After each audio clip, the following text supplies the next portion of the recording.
Зелник подготвен по стар рецепт и лепче со паричка се неизбежен дел од бадниковата трпеза.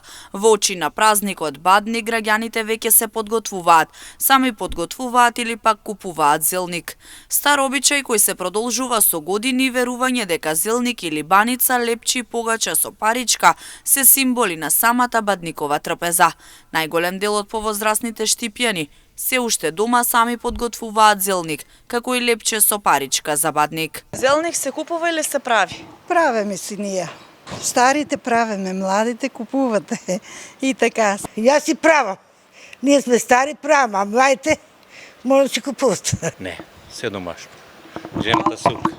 71 година, 72. Зелник се купува или се прави? Се прави.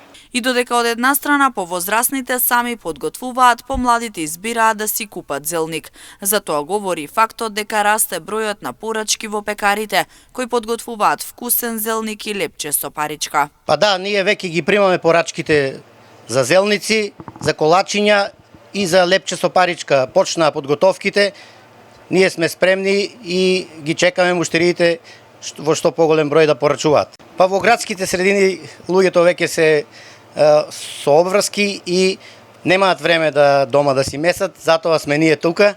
Правиме баници со зелник, со прас и правиме колачиња, лепчиња со паричка, како и погачи со паричка за престојните празници. Добро познат рецепт, љубов кон она што се работи и пред се умешност се најважни за да се подготви еден добар зелник. Значајна улога игра и брашното, но од пекарите велат дека се добро подготвени за да примаат порачки и испорачат добро направени зелници. Цените кај нас се движат за зелник 200 денари, колачиња килограм 180 денари и лепче со паричка 30 денари.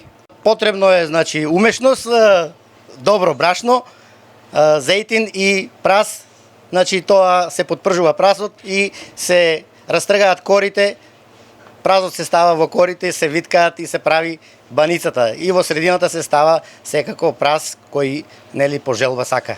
Бадниковата трпеза се подготвува посна, а освен зелникот и лепчето со паричка неизоставен дел е и бадниковото гранче, кое масовно се поставува во домовите на граѓаните.